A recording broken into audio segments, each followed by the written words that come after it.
ओम नमः शिवाय। नमस्कार दोस्तों, आपका स्वागत है आपके अपने चैनल पर। आज के इस वीडियो में हम 20 से 30 नवंबर 2021 के साप्ताहिक राशिफल की बात करने वाले हैं। आप लोग अंत तक बने रहिएगा और गौर से सुनिएगा। दोस्तों, हम ग्रह गोचर के हिसाब से आपको पूरी प्रेडिक्शन बताएंगे और क्या क्या सावधानियां आपको लेनी है, क्या क्या परेशानियां आपको इस सप्ताह में आने वाली हैं, उनके बारे में भी आपको पहले ही बता देंगे। एक अनोखा उपाय भी बताएंगे। अंत तक बने रहिएगा, पूरा विश्लेषण आज के इस टॉपिक में सुनिएगा। देखिए, ग्रहों के राजा सूर्यदेव जो हैं, उनका भ्रमण जो है तुला में हो रहा है। वो तुला में ऑलरेडी 17 तारीख को ही आ चुके हैं।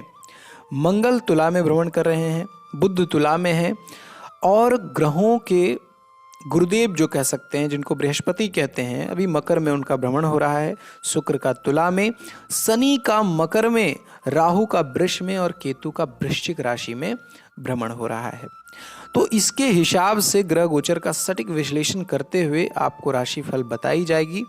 अंत तक गौर से आपका सुनना जो है आपका कर्तव्य बनता है, तभी चीज़ें आपको अच्छे ढंग से समझ में आएगी।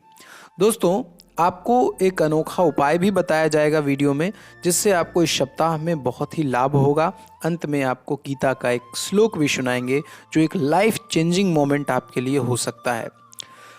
तो दोस्तों देखिए, यह सप्ताह आपकी अपेक्षाओं पर खरा उतरेगा। दाम्पत्य जीवन का तनाव अब धीरे धीरे कम होने लगेगा। इस सप्ताह में आपको कुछ अच्छे रिजल्ट्स भी मिलेंगे। अपने लवमेट को शादी के लिए मनाना आपके लिए आसान हो जाएगा। हालांकि शादी फिक्स होने तक इसके बारे में किसी से चर्चा नहीं करें। सप्ताह की शुरुआत में आपको किसी यात्रा की प्लानिंग करनी पड़ सकती है। यदि आपने विदेश जाने की कोशिश जारी रखी है तो इस समय में आपको कोई शुभ सूचना मिल सकती है। दोस्तों, आपको किसी विशेष योगदान के लिए व्यापार के क्षेत्र में कोई पुरस्कार प्राप्त हो सकता है। नौकरी के सिलसिले में आपकी मेहनत लोगों की चर्चा का विषय बनेगी। इससे नौकरी में आपकी स्थिति मजबूत रहेगी। विद्यार्थियों के लिए यह समय बेहतर प्रतीत हो रहा है। आप लोग कॉन्सेंट्रेटेड होकर पढ़ाई पर ध्यान दे सकेंगे। इस समय सीनियर्स की मदद लेनी चाहिए। स्वास्थ्य के लिहाज से देखा जाए तो अभी आपकी सेहत भी मजबूत रहेगी और समस्याओं से मुक्ति मिलेगी। इस सप्ताह आप खाने पीने में ज्यादा लापरवाही मत कीजिएगा।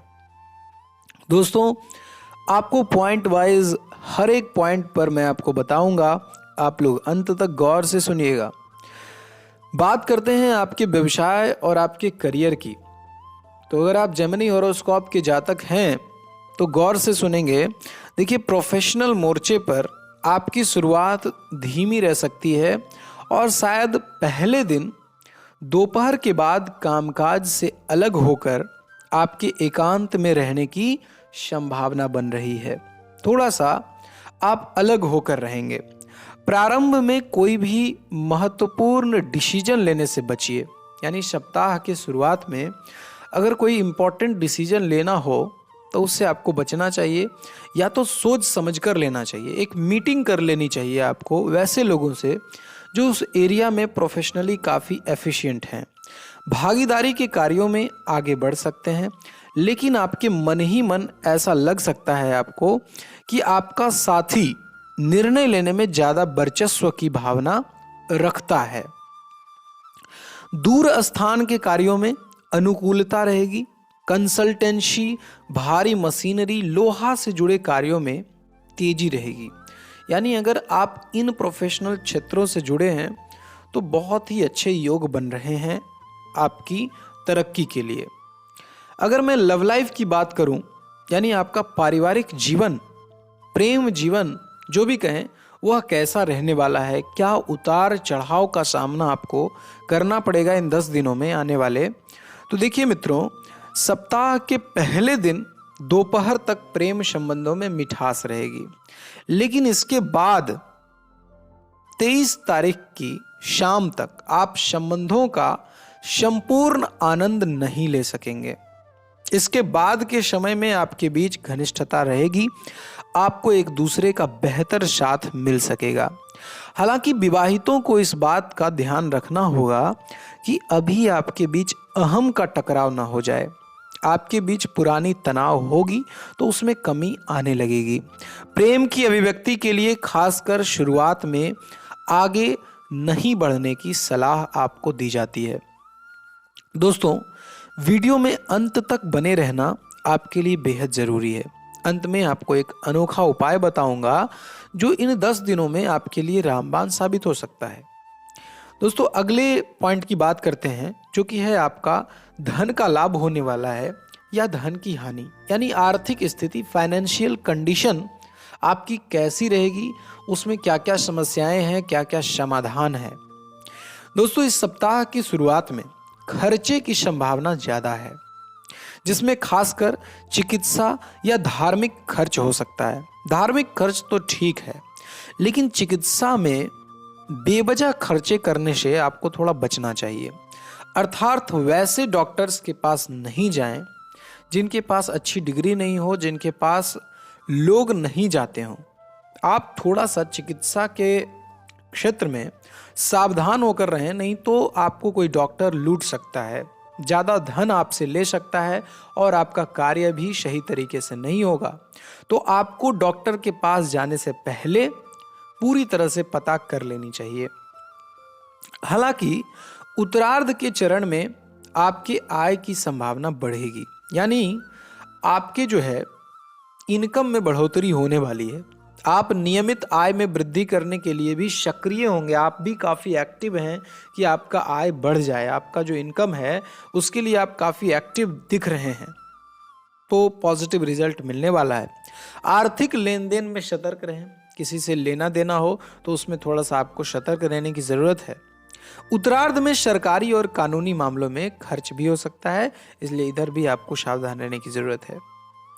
अब हम बात करते हैं दोस्तों आपके स्वास्थ्य की, यानी आपका हेल्थ कंडीशन कैसा रहने वाला है, क्या उतार चढ़ाव आएगा। देखिए, इस सप्ताह सिर दर्द हो सकता है, आंखों में जलन की समस्या हो सकती है और पीठ में दर्द हो सकता है, यानी बैक पेन। बैक पेन की समस्या आपको कहीं ना कहीं आ सकती है। काम का बोझ या शारीरिक तनाव से यथासंभव दूर रहिए। ज़्यादा काम अभी अपने सर पर मत लीजिए, या फिर कोई भी शारीरिक तनाव अगर आप में है तो उससे यथासंभव निश्चित रूप से आपको दूर रहने की ज़रूरत है। नहीं तो बैक पेन, पीठ में दर्द आपको परेशान कर सकता है। सप्ताह के मध्य में आप में स्फूर्ति का प्रमाण बढ़ेगा और आप उत्साह के साथ कुछ कार्य जो है वह पूरे कर सकेंगे। अंतिम चरण में खासकर नाक, कान और गले की शिकायत बढ़ सकती है। ब्लड प्रेशर और दिल की धड़कन की अनियमितता की समस्या हो तो उत्तरार्ध में ज़्यादा ध्यान रखना होगा।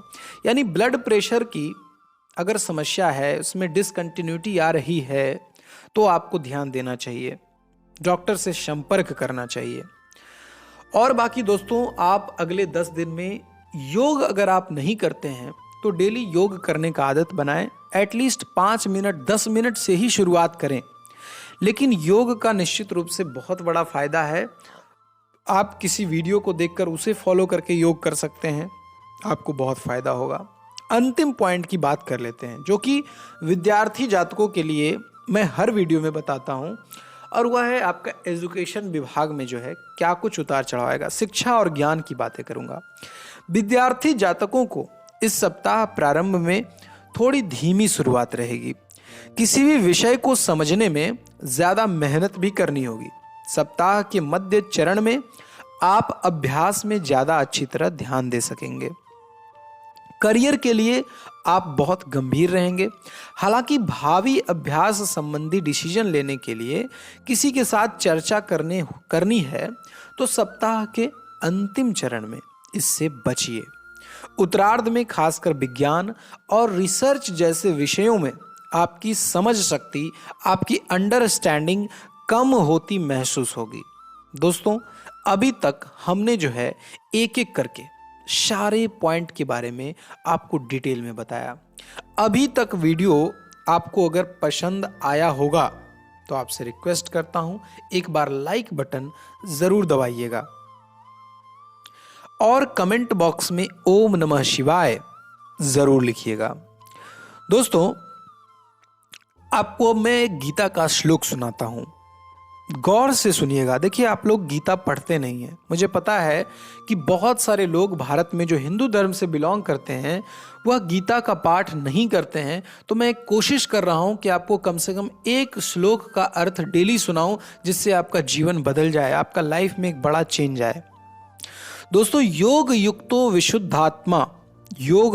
विशुद्धात्मा विजितात्मा जितेंद्रियः सर्वभूतात्म भूतात्मा कुर्वन्नवपि न लिप्यते। He who is equipped with yoga, whose mind is pure, who has conquered the self, mastered the senses, whose self has become the shelf of all beings, though performing action is not tainted। दोस्तों, जो daily yoga करता है उसका दिमाग बहुत pure रहता है, उसका माइंड काफी प्योर रहता है। और जिसने खुद को हरा दिया, जिसने खुद के मन पर काबू पा लिया, अपने सेंसेस को मास्टर कर लिया, उससे सफल व्यक्ति इस दुनिया में कोई नहीं हो सकता। अर्थात मित्रों, आपका माइंड आपका बहुत बड़ा दुश्मन है और बहुत बड़ा साथी भी है। तो माइंड पर आपका कंट्रोल करना बेहद जरूरी है। आपके माइंड में कभी कभी बहुत बुरे बुरे विचार आते हैं, किसी का गलत कर देना, निगेटिविटी के और जाना, निगेटिव चीज़ें सोचने लगना, अपने लक्ष्य के प्रति सोचकर उसके रिजल्ट के प्रति ज़्यादा सोचकर काफ़ी ज़्यादा निराश हो जाना। तो इस तरह की चीज़ें, इस तरह की गतिविधियां आपकी दिमाग करती है। तो जिस दिन दिमाग पर कंट्रोल आ गया ना, उस दिन आप सफल हो जाएंगे। और जिस दिन अपने सेंसेस पर आप सेंसेस को मास्टर कर लिए, तो निश्चित रूप से आप सफल हो जाएंगे। तो ज़रूर कमेंट बॉक्स में लिखिएगा आपको यह वीडियो कैसा लगा, गीता का यह श्लोक कितना अच्छा लगा, ज़रूर लिखिएगा। मैं मिलना चाहूँगा अगली वीडियो में। तब तक के लिए जय श्री राम, जय हनुमान। आप सभी का यह 10 दिन काफ़ी शुभ हो और बहुत सारे अच्छे अच्छे फल आपको मिले। धन्यवाद, शुक्रिया।